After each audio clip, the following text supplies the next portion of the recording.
Senators Erwin Tulfo, Senator Judge Alan Cayetano, thereafter Senator Judge Tito Soto are recognized. What is your pleasure, Senator Judge Erwin Tulfo? Mr. Presiding Officer, Senate President, ladies and gentlemen. This impeachment court was established to try the Vice President of the Republic. Ang punto ko po rito, kasi napapansin ko po ilang araw na nagagamit po natin ang impeachment court, ang oras po ng impeachment court sa pagpapaliwanag. Naintindihan ko po ang posisyon ng aking kaibigan, si Senador Robin Padilla, yung kanya pong frustrations. Pero gusto ko lang po sana ipaalala sa ating presiding officer, sa ating pong Senate President, at matanong ano po ba ang ating ginagamit na rules ngayon?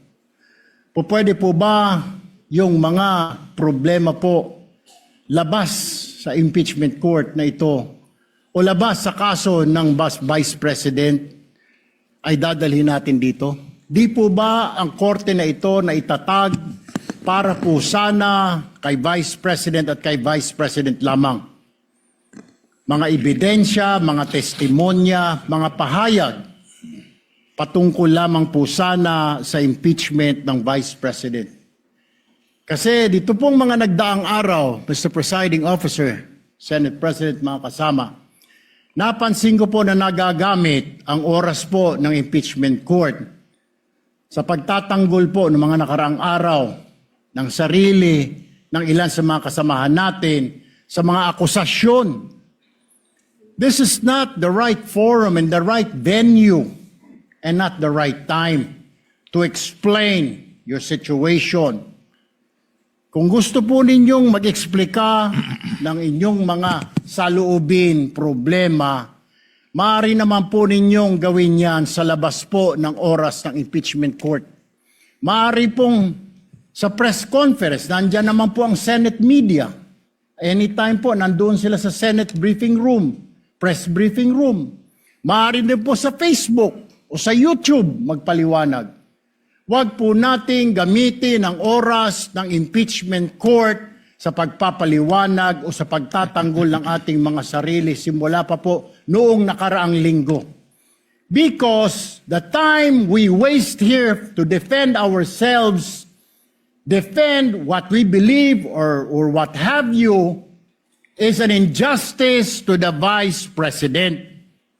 Yung oras po na ito dapat ilaan natin sa pakikinig sa depensa ng Vice Presidente, sa mga akusasyon laban sa Vice Presidente, hindi po pagdidepensa sa mga sarili natin kung tayo inaakusahan ng kung anong mga ahensya, kung tayo po ay may mga kaso, may mga investigasyon. This is not the right forum, Mr. Presiding Officer, Mr. President, Senate President. This is not the right place.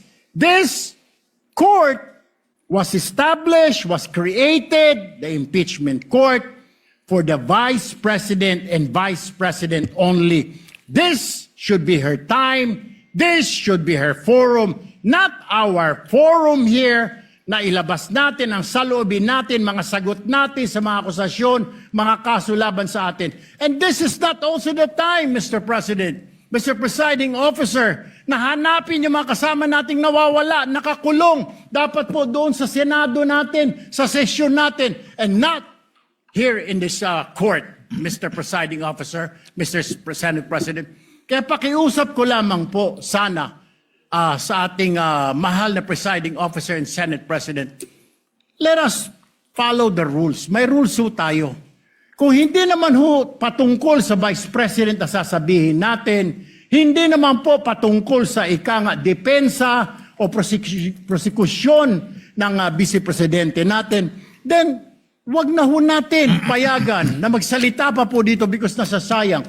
Because every minute, every hour that we waste away from the defense or from the prosecution of the case of the Vice President, it is injustice.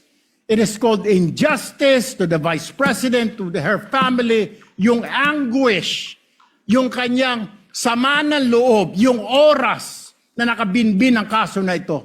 Let us do this impeachment trial as quickly as possible. If we have to clear the Vice President, then let's clear her. If we have to prosecute, then prosecute her with the evidence kung meron.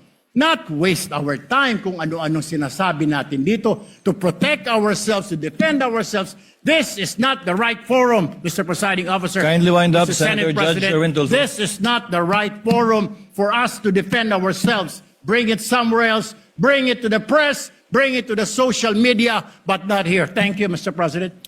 The remarks of the gentleman are noted. Earlier, Senator Judge Alan asked to be recognized. Are you yielding in favor of Senator Judge Padilla? And thereafter, Senator Judge Soto. Thereafter, Senator Judge Thank you, Padilla, Mr. before the Presiding chair Officer. makes a ruling on the matter. Yes, Senator Judge Alan Cayetano is recognized. Thank you. I'm happy. You may proceed, sir.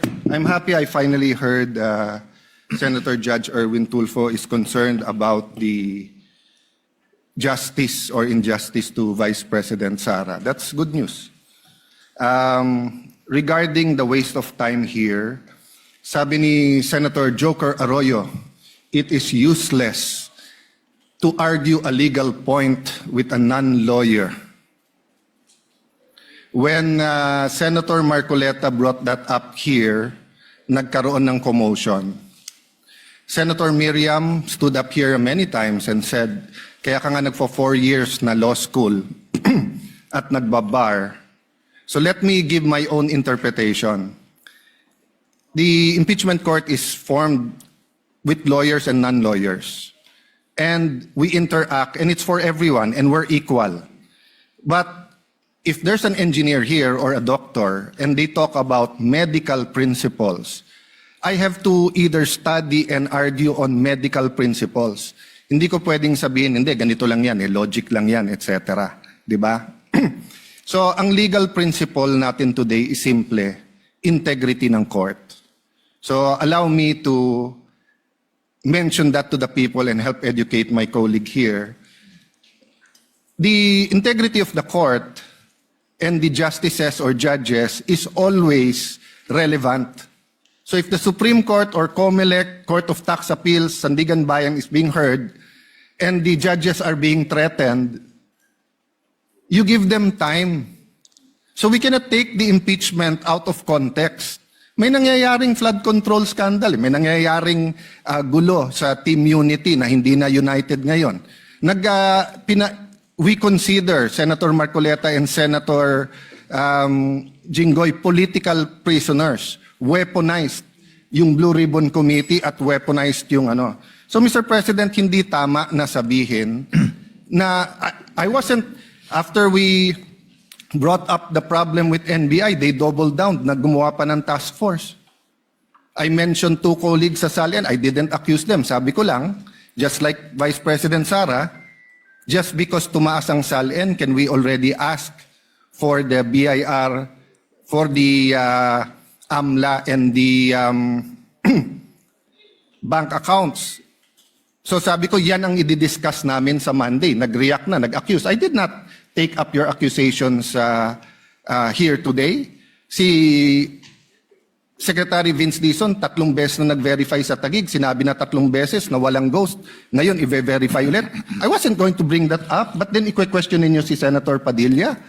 It was all over the news na hindi niya inintindi or he snubbed the ombudsman. I was going to stand up before Senator Erwin stood up just to say, may registered mail. So nung una pa lang, 5 minutes si Senator Tulfo. So I'll take the 5 minutes also if you don't mind.